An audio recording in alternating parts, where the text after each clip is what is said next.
करोड़ देवताओं का अपमान करने वाली और महान हिंदू धर्म के सभी पर्वों का मजाक बनाने वाली एक पिशाचिनी एक सुपर्णखा महाराष्ट्र में रहती है। उसके बाप का नाम है दत्तात्रेय गुत्ते, उसके पति का नाम है वैजनाथ वाघमारे और उसका स्वयं का नाम है सुषमा दगड़ू अंधारे। अब दगड़ू कहां से आ गया है? कुछ तो लोचा है। जिसका अपना कैरेक्टर नहीं वो हमारे भगवान का मजाक बनाती है।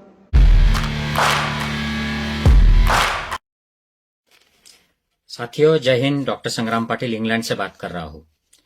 साथियों, एक वीडियो बड़ी वायरल हो रही है। एक साधु बाबा है, वो बिना कपड़े पहने हुए है, तो ऐसे लगता है कि शायद वो जैन साधु हो सकते हैं या कोई हिंदू धर्म के साधु हो सकते हैं, मुझे पता नहीं है। लेकिन इन साधु बाबा ने सुषमा अंधारे जी जो है हमारे महाराष्ट्र की एक बड़ी विद्रोही कार्यकर्ता है और ये अभी हाल ही में शिवसेना के साथ जुड़ी है। तो इन्होंने जाहिर है कि ये विद्रोही किस्म की है, संत साहित्य को मानने वाली, फुले शाहू अम्बेडकर की परंपरा, छत्रपति शिवाजी महाराज की परंपरा मानने वाली समतावादी कार्यकर्ता है, संविधानवादी कार्यकर्ता है और हमारे वारकरी पंथ को मानने वाली भी एक बड़ी नेता है। उनका वक्तृत्व बहुत अच्छा है। महाराष्ट्र में गांव गांव में कोने कोने में ये लोगों को मालूम है उनके बारे में और बड़ी रिस्पेक्ट लोगों में है। खास करके बहुजन विचार सरणी के जो लोग हैं, हिंदू लोग, उनमें बड़ा उनका रिस्पेक्ट है। तो इनकी 2009 की कोई वीडियो की क्लिप निकालकर भाजपा आरएसएस के जो गुट है इन्होंने उनको टारगेट किया है और फिर उसके बाद में मीडिया, सोशल मीडिया पर भी ये लोग जुड़ गए हैं साथ में। और अब इसमें कुछ ये साधु बाबा आ गए हैं जो खुद को साधु महंत कहते हैं, महाराज कहते हैं, ऐसे लोग आ गए। ये इसी सिलसिले में एक वीडियो मेरे पास आया सोशल मीडिया से, तो मैं आपको इस साधु बाबा का ये क्लिप 30 सेकंड का दिखाता हूँ और फिर मैं आपसे बात करता हूँ। 33 करोड़ देवताओं का अपमान करने वाली और महान हिंदू धर्म के सभी पर्वों का मजाक बनाने वाली एक पिशाचिनी एक सुपर्णखा महाराष्ट्र में रहती है। उसके बाप का नाम है दत्तात्रेय गुत्ते, उसके पति का नाम है वैजनाथ वाघमारे और उसका स्वयं का नाम है सुषमा दगड़ू अंधारे। अब दगड़ू कहां से आ गया है? कुछ तो लोचा है। जिसका अपना कैरेक्टर नहीं वो हमारे भगवान का मजाक बनाती है। तो साथियों, आपने सुना कि ये जो साधु है इसकी भाषा जो है ये आपने देखी होगी कि इसकी भाषा में कितना द्वेष है। और अगर ये जैन साधु है या कोई भी हिंदू भी साधु है तो साधु की जो वाणी होती है ये बड़ी मधुर होनी चाहिए। इसमें से सिर्फ धर्म निकलना चाहिए, लोगों को धर्म सिखाना चाहिए कि कैसे लोग शील सदाचारी हो, जीवन में सुखी हो, उसमें से अध्यात्म उन्होंने सिखाना चाहिए। तो ये छोड़कर ये साधु बाबा घुस गए हैं राजनीति में और ये आरएसएस और बीजेपी की भाषा उनके मुंह से निकल रही है और ये कहते हैं सुषमा अंधारे के बारे में कि ये पिशाचिनी है।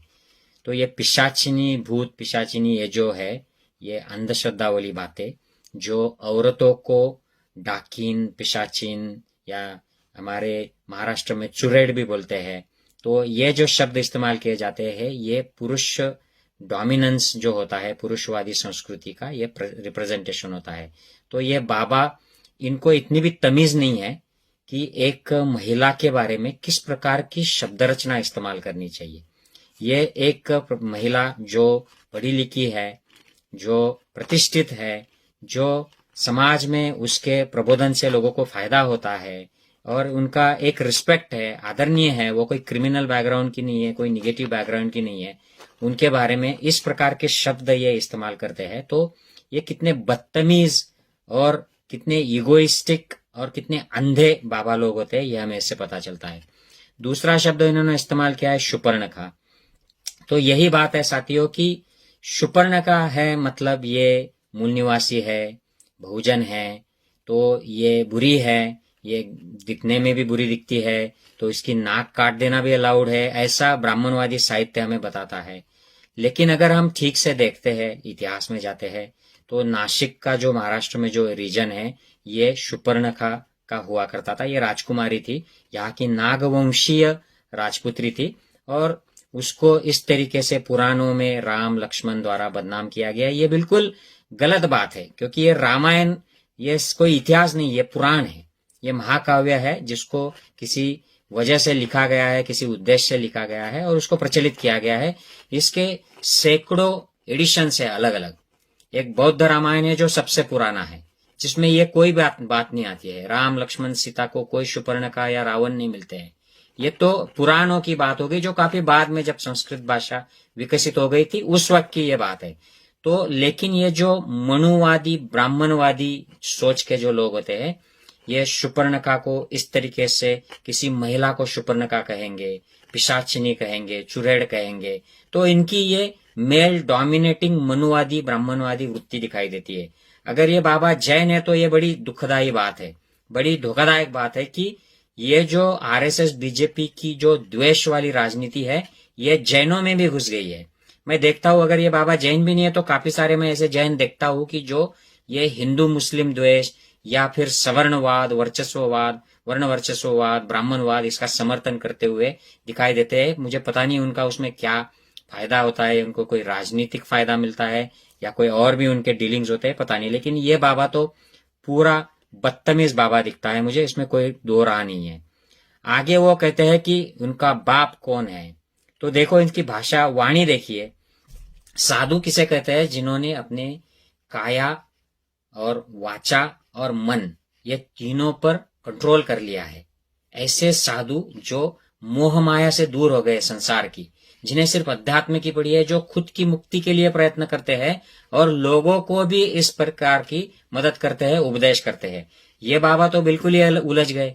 ये तो लोचा नाम का शब्द इस्तेमाल करते हैं, जो एकदम अनपढ़ क्रिमिनल टाइप के, जो अंडरवर्ल्ड टाइप के जो लोग होते हैं, एकदम पंटर जैसे, वो लोचा शब्द इस्तेमाल करते हैं। और ये तो स्पिरिचुअल गुरु दिखता है।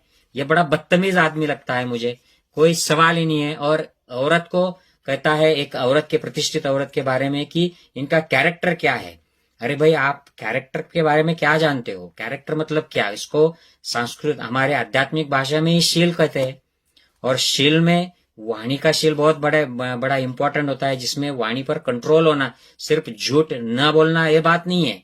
इसमें झूठ तो ये बाबा बोल ही रहा है काफी सारे, क्योंकि इसमें जो आए हैं बातें, ये झूठ है। 33 करोड़ देव और शूर्पणखा, ये पिशाचिनी है, ये सब झूठ बोल रहा है ये बाबा, क्योंकि इसमें कोई सच्चाई है ही नहीं। पिशाचिनी ये एक योनि है, महिला पुरुष मनुष्य योनि है। पिशाचिनी मतलब हमसे नीचे की योनि होती है अध्यात्म में। भूत, पिशाचन, नरक, असुर, ये नीचे वाले।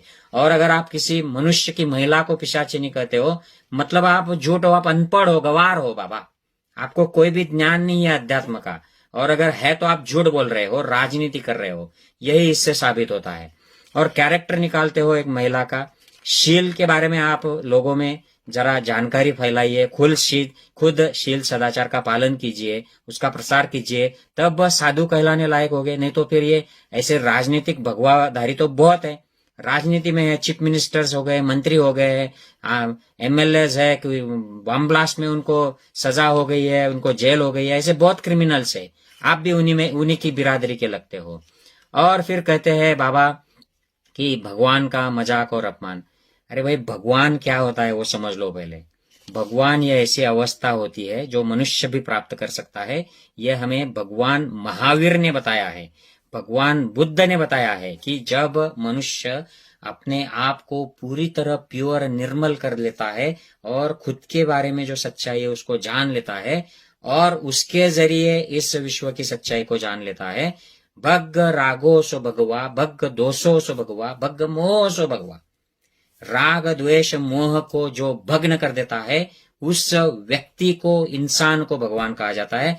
ऐसे व्यक्ति का कोई भी अपमान नहीं कर पाता है, उसका कोई भी मजाक नहीं उड़ा पाता है, वो इसके परे चला जाता है, वो निर्वाण अवस्था, मोक्ष अवस्था प्राप्त कर लेता है। सबसे बड़ी अवस्था होती है, देव और ब्रह्मा से भी ऊंची अवस्था होती है। और आप बदतमीज साधु के रूप में जो आप बहुरूपिया हो, आप भगवान के मजाक की, भगवान के अपमान की बात कर रहे हो। आपको भगवान क्या होता है वही पता नहीं है। अगर आप जैन साधु है तो फिर ये बहुत बड़ी बुरी बात है जैन साधुओं के लिए, वो बिरादरी के लिए। आप उनको कलंक लगा रहे हो, बदनाम कर रहे हो। अगर आप हिंदू भी साधु हो तो हमारा देश मेजॉरिटी हिंदू है, हम लोगों के लिए तो ये बड़ी अनलकी बात है कि आप जैसे बदतमीज, गवार, अनपढ़ लोग अध्यात्म के क्षेत्र में ऐसे सिंहासन पर बैठे हैं। साधु हो और सिंहासन पर बैठते हो। साधु को तो एकदम सादा जीवन जीना चाहिए, और आप तो एसी में बैठे लगते हो और सिंहासन पर बैठे हो। किस तरीके के साधु हो? तो भाई ये ढोंग बंद करो, अपनी वाणी में सुधारना करो, शील सदाचार का पालन करो और राजनीति को छोड़ो। अध्यात्म की लाइन पर आ जाओ, अध्यात्म का रास्ता पकड़ो, ताकि आपका भला हो जाएगा और आपकी वजह से आपके जो मानने वाले जो फॉलोअर्स है, भक्त है, उनका भी भला हो जाएगा। क्यों इस राजनीति के झंझे में पड़ते हो? ये बहुत ज्यादा द्वेष हो गया है। बीजेपी आरएसएस ने बहुत ज्यादा द्वेष फैला के रखा है। जो भी आगे आकर उनको एक्सपोज करता है उसके बारे में गलत चीजें बता देते हैं। हमारे महाराष्ट्र में ऐसे कुछ वारकरी उन्होंने ग्रुप निकाल के रखा है, वो उनको छोड़ देते हैं, उनको सुपारी दे देते हैं। तो क्या आपने सुपारी ली है सुषमा अंधारे को टारगेट करने के लिए? जानते भी हो कौन है सुषमा अंधारे, जानते भी हो क्या होता है वारकरी पंथ, जानते भी हो क्या होता है स्पिरिचुअलिटी, या सिर्फ अपना धंधा दुकान खोल के बैठा है और वो आरएसएस बीजेपी वालों ने उस दुकान में आकर आपको सुपारी दे दी है, ऐसे ही लगता है। आई होप ये वीडियो इस बाबा के पास पहुंच जाए और ये बाबा अपना अध्यात्म का काम करे, धर्म का काम करे, ना कि ये आरएसएस बीजेपी वालों की राजनीतिक सुपारी लेने का। साथियों शेयर कीजिएगा वीडियो अगर आपको पसंद है। जय हिंद साथियों।